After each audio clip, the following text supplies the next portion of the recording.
Hello, and welcome to yet another brilliant episode of Eswatini Lifestyle. It is 2026, and we are still exploring the lifestyle of Eswatini in different corners right here in the motherland. And today we are here at Malandela's Lifestyle, where we are here for Mongi Botanicals. We want to know what is it that they are doing, what are they producing, and how significant it is to the lifestyle of Eswatini. Let's check it out and see what they have for us. Let's go.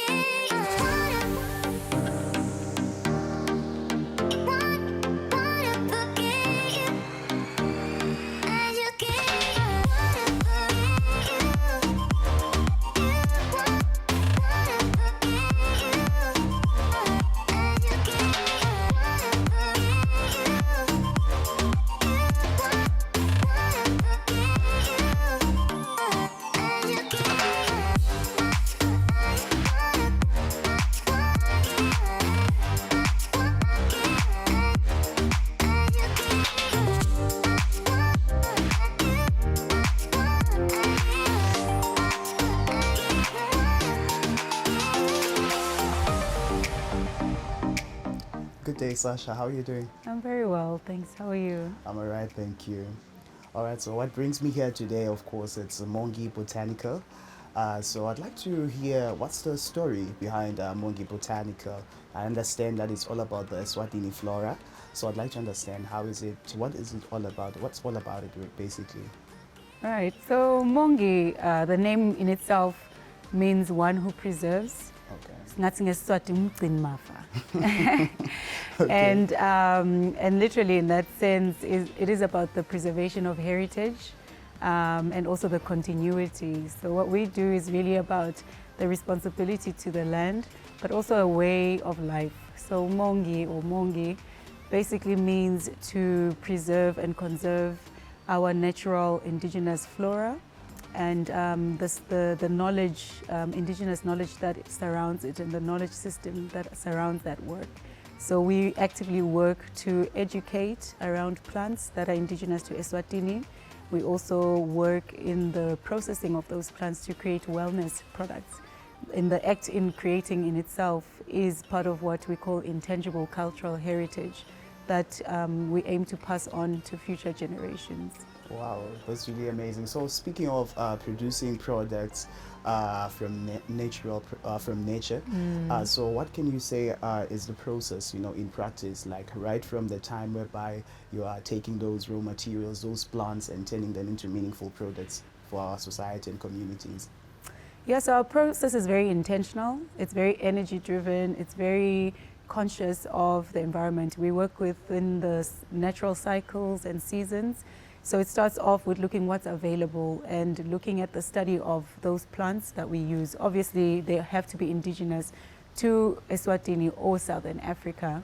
And what we've learned over time is that there are so many benefits of these plants, not just in terms of physical uses or physical properties, but holistically. So we try to have a very holistic approach in the use of the products, but also in the processing or production. So we're very intentional about where we harvest, what we harvest, when we harvest, and then that goes into processing of it, just our drying process. So a lot of the plants that we use are wild harvested plants, but we harvest them in the wild in controlled areas. Okay. And it's important for us that there is a lot of education and awareness around sustainable harvesting, because these plants are what feed us, feed and nourish our body, our mind, our spirit. And we want to be able to leave that for other people to benefit from. So it's so important, Kuti, when we do harvest, it's done very sustainable, ethically and consciously. We also have a permaculture garden, Konalana, on the farm.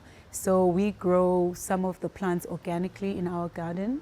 And so it's really to support communities, yes, but also to make sure, Kuti, these plants are available in the wild and that they're available even just at home, that you can use what you have in your backyard to create medicine, to create skin topical balms, to create nourishing food that is native to that part of Eswatini.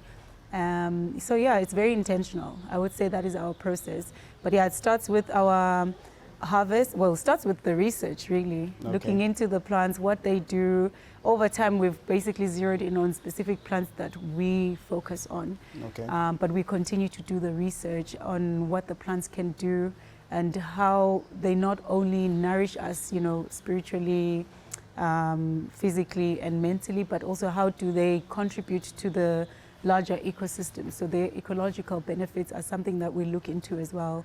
And then we produce our things in very small batches. So it's not about production lines. So our process is really a ritual in itself because it's very slow and seasonal and intentional, as I mentioned. So yeah, we're not as big as having a really big production because we still want to keep I would say, the soul of the plants and the products need to communicate that and show that process and the intentionality of that process. Wow, that's really brilliant. Speaking about the product and the richness of it being around nature and all of that, one would think, so how does that feed into the community around? So that's my next question. I want to understand, how do you work with the community? What's the impact, to the community and of course the environment, what's the focus really on that set of things? So basically, Mongi is set up as a retail space, as a commercial business, but we also have an NPO wing of Mongi Botanical that is registered. And on that side, we really work towards creating projects, educational projects and research projects around the plant. So this includes foraging expeditions. We learn from community leaders and elders. Okay. There's a lot of information share, indigenous knowledge that is being shared from those indigenous knowledge keepers and those that are advocating for similar work. So we really tap into communities through these expeditions that we host, like these retreats, working with locals in that facility. We also, when we do source, a lot of the time we will go and, harvest things obviously from our garden, but we do have specific people that will pick specific plants for us. I'll make an example up in Maloloja. We do have a few people that we source our specific type of impepo that we use for our teas. Because, as I mentioned, it is about seasons and time and place. Some of these products or these botanicals, these plants, will only grow in certain parts of Eswatini. And our goal is not to try and bring them into other regions, but to maintain them where they are. So, for instance, marula with the marula oil is sourced down in the lowveld. And that means it is unique to that community and working with that community. Right. Same with in the north, Maloloja, the specific flora that chooses to grow there. Because we do believe in that we work with medicinal plants and we have to get them in their highest medicinal, content. And that means they will achieve that if they're in the place they choose to grow, where they grow natively or indigenously. Right. So that's how we really interact with communities. And obviously the work that we do is something of a legacy that we want to leave behind. We see Gutsi plants are very important for our well-being, and we want to be able to create something that is sustainable, yes, but also we can leave for our future generations that they can tap into. And importantly is just to have communities start to recognize the value of the plants that they have in their backyard, as I mentioned before, and even just their knowledge that it is valuable, that actually it's worth something, that it's enough for you to know about these different types of plants and how you can put it together, that you can monetize that it could be a sustainable livelihood channel for you. So those are the things that we want to try and promote, because a lot of the things that we have here, you'll find were maybe disregarded as weeds or poverty foods, things that you just overlook. We have plants that we formulate using umsutanes, baha, umhlonyane, impepo, things that you might not actually think are valuable. But once people start to see the value of Mongi and what we are trying to do, we are hoping through our education program, they recognize their worth and the value of the knowledge that they have and the community that they live in, and see it as wealthy and rich. in the Nice. flora. Yeah. All right, as we're speaking, I think you touched more on the medicinal content of these plants. So Yeah. one would actually ask themselves to say, what are the products really? If you could just give us a range of the products that you're able to make out of these plants. What are the different products that you have, and also what is the benefit out that you can derive out of those products? Is it spiritual? Is it emotional well-being? Is it physical? Like, we want to know the products and what do they help us with? Yeah, so it is holistic, our approach. So we look at products that actually address every aspect of well-being. So we call ourselves a wellness brand, not a cosmetic brand or beauty Okay. brand, All but right. it's a wellness brand because wellness needs to be approached holistically. Okay. So we have three categories of products that we work on. One is more on topical, skin, physical, I would say. The other is spiritual, so we look at spiritual tonics and things that basically help with mental, emotional well-being.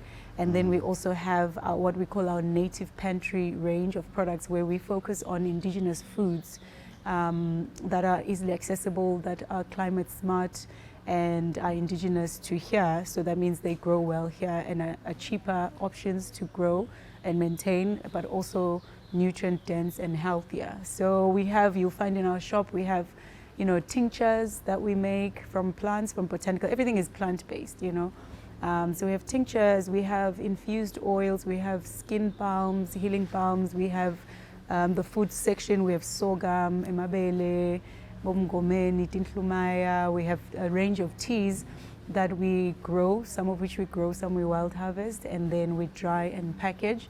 And the different types of teas will address different types of ailments. So we'll have a calming tea with impepo, chamomile. We have teas that address the immune system, just to boost the immune system. We have teas that address issues like arthritis or ulcers, or even just blood purification. So a different range of things that address, your wellness holistically.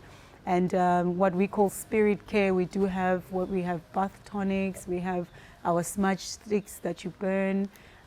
So basically sort of aura cleansing products as well. But it's a really nice balanced range of products. And of course the skincare range, in as much as you will look beautiful, but importantly, we promote health, healthy skin, and obviously it starts from within. So we look at having products that you can take, like a tea that will address something from the inside out, and of course something that you can apply topically. So those are a different range of our products. We also stock books that are locally authored, maybe that speak to culture, heritage, spirituality, nutrition. So you have cookbooks, you have a lot of other books by local archaeologists and things like that. So yeah, All right. and those are the things we stock. As we are speaking, I'm sure somebody watching this interview will actually feel the healing already starting to seep through in their veins, I would hope as you're so, explaining yeah. everything. But now the last one would be, so how do people get hold of your products, the Mongi products? How do they get hold of those products? And just in case somebody wants to, also invest themselves into the depth of knowledge that you people already have, how do they actually interact with you to share that knowledge, that educational experience, get your products, and just get in line with the Mongi botanical works that you're doing here? Yeah, accessibility is important to us, so that people know where we are, what we're doing, because I think this is important work.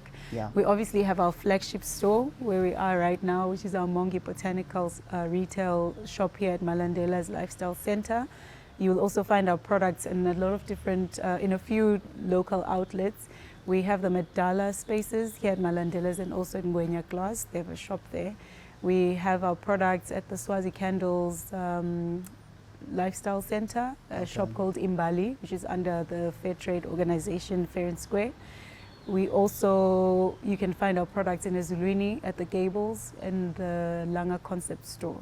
So those are the places where we have Mongi currently. And we're hoping to branch off and obviously tap into more international markets.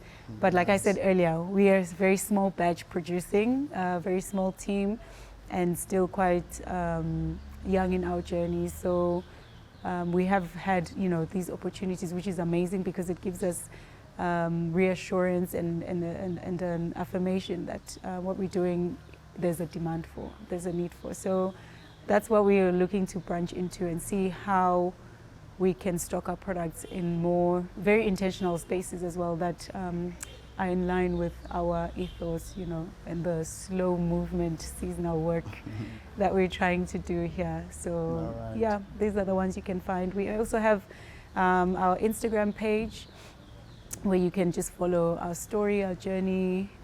We also have a website. If you go to the Eswatini Lifestyle website and click on the Mongi page there, you'll find information about Mongi. Yeah, and then we also do curated markets and festivals locally and events. Yeah, that's where we are. No, that's really brilliant. I'm sure people will be looking up to meeting up with you in those spaces. Yeah, we'd love to interact with people. We actually really love.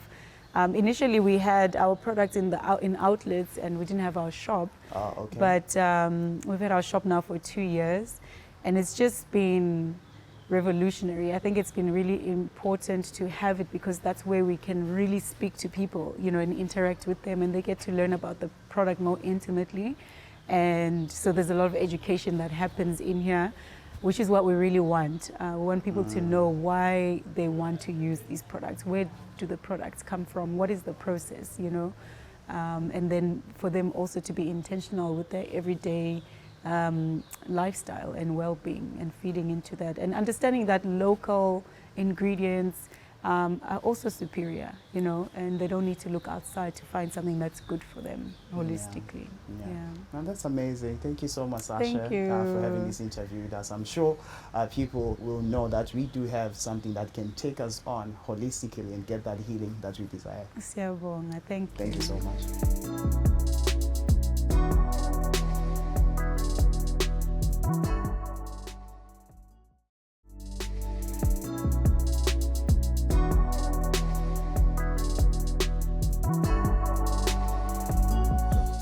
The lifestyle of Eswatini cannot be complete without music. That is why right now we are meeting up with TNS Sevi, whom we get to talk to and hear more about his journey with music and how he has been producing good music for Eswatini, our local artists, and of course, who knows, maybe even the international space. But let's get to hear from him.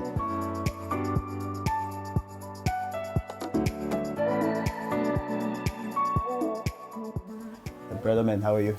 I'm good. How are you? I'm all right, man. All right, so I would like you to just take us back, you know, a little bit, in knowing who you are, TNS Sevi. Like, what's your background? Where are you coming from? What has actually shaped you to be the producer that you are right now?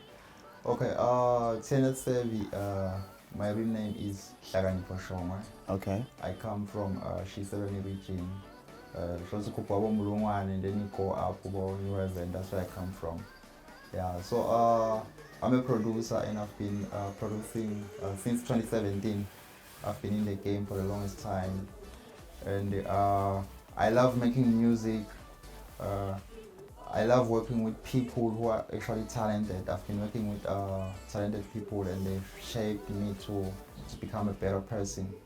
You know, it's been a long journey, but I'm still pushing and pushing and pushing. Okay. Yeah.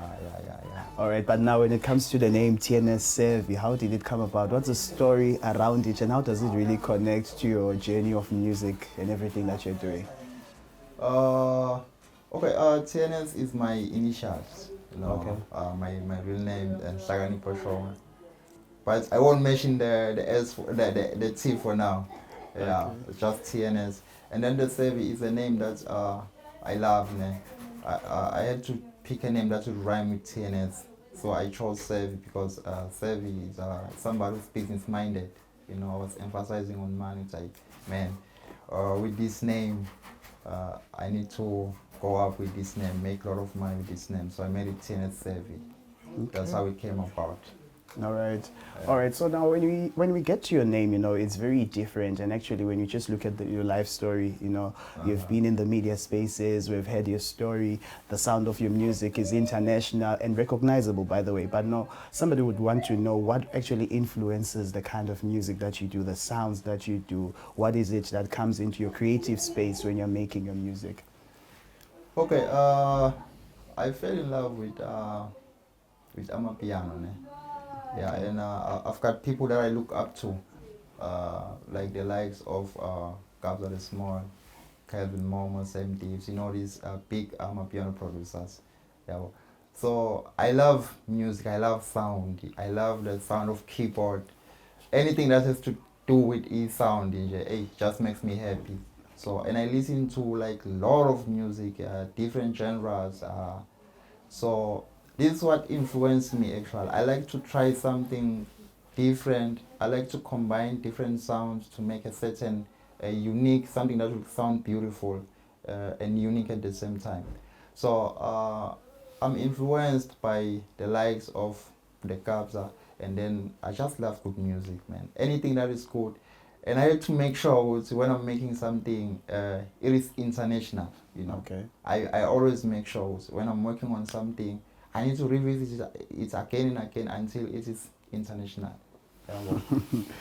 Talk about perfection. Yeah. So now, when we speak about your journey of perfection, you've spoken about the international artists that you actually look up to. Mm-hmm. But now I'm sure there are many of them that you've actually worked with, maybe even in our local space here. So who are the people that you've actually collaborated with, worked with, produced, maybe locally, that have actually even contributed to your growth? I'd like to know what's okay, how did they actually contribute to growth yako, in the craft that you're doing of music?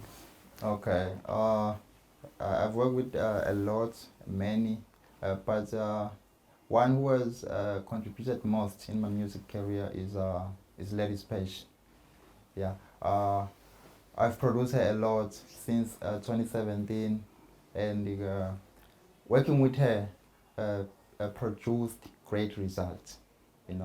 I've produced a lot of songs for her, some that even reached 1 million views on YouTube, some that plays even on Channel O, recognized international. So she has always motivated me to put more energy. When you do something and you see great results, you get motivated to even push more. It's not only her. I've also worked with most of Eswatini artists. Some ones again, the big ones. I've even at some point produced both so a lot of artists, man. Yeah, even for NK and Small.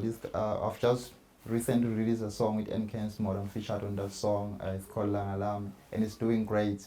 Yeah, okay. It's doing great. People are responding to it greatly, and they texted me to say, "Bro, we need to make another one because this one is a hit." So I've worked with QK, I've worked with Prison Share. I've got a lot of amapiano artists. Sometimes I just bring up a new artist that nobody saw before. Okay. Just bring them up and then put them into the world. I like to do that. That's because I'm a producer, I can do that. Okay. Yeah, it's all about the talent. To me, if I see talent and I see potential, put them on the mic. Okay. Yeah. No, that's really brilliant. All right, so let's talk about projects before we actually wrap this up. I'd like to understand maybe like 3 projects long as you actually enjoyed the most, and also the results that now after you produce those projects. So which 3 projects are your highlights in your career? Okay, I've got my song Vulindlela. It's my favorite song. It's my very favorite song. I enjoyed making it. I enjoyed making the beats. And when I sent it to the artist, they wrote good lyrics that inspired me. Like I related to those lyrics. So it's one of the songs that I love the most. Yeah. And then recently, as I mentioned, I've worked with NK Small. We made a song, Lang Alarm. Hey, that song is a great one. And the message, I don't know these kids, man. They came in the studio, like, they wrote something. What is going on here, bro? Yeah, they wrote something like adults, They're young kids, but they wrote something like adults. Very mature stuff. Yeah. So it motivates me to keep going. Yeah. I've also worked with the song called Skiasen Shitio. I'm part of the production on that one. Slady Page, TPZ, and myself. Yeah, that song did a lot. It changed actually. It brought like major change in my music career. We saw the results, and we were inspired to even work more. So I think these are the major projects. Vulindlela, Lang Alarm, Skiasen Shitio by Lady Page and TPZ. Okay. Yeah. All right. So now, but how is the future looking like? Are there any future prospects that we can look up to? What is coming in the pipeline as people are talking about TNS Savvy? What do you have that's coming up? Yo, it's 2026, man. It's 2026. We need to take the flag up, man. Okay. You know, we need to, like, even in America, man, we need to raise the flag, Eswatini flag, you know. Even in South Africa, England. So I have high hopes for this year. I have good plans for this year. My favorite vocalist in Africa is Nobushe. So I hope this year I'm gonna get on the song, man. Okay. This is my dream this year.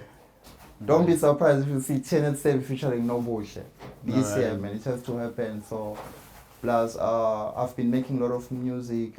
I'm seeing a good response, audience. The fan base is growing. So I'm still yet to decide whether I drop a project this year, an album or something. But it will depend on because the audience is growing, the fan base is growing. So I will see what's happening. Okay. Yeah. No, that's great, man. We wish you all the best in the journey of your music. Thank you so much. Thank you so much. All right, cool. I'm sure you've enjoyed everything that we brought for you right here on Eswatini Lifestyle. Do continue following us on all our social media platforms. Eswatini TV, we are on YouTube, we are on Facebook, and my personal handle is Neliswa WM Makanya. Let's talk about the lifestyle of a Maswati. What do you want to see in 2026 right here on the show? Let's talk about it on Facebook. Until we meet again next week, same time, same place, and goodbye.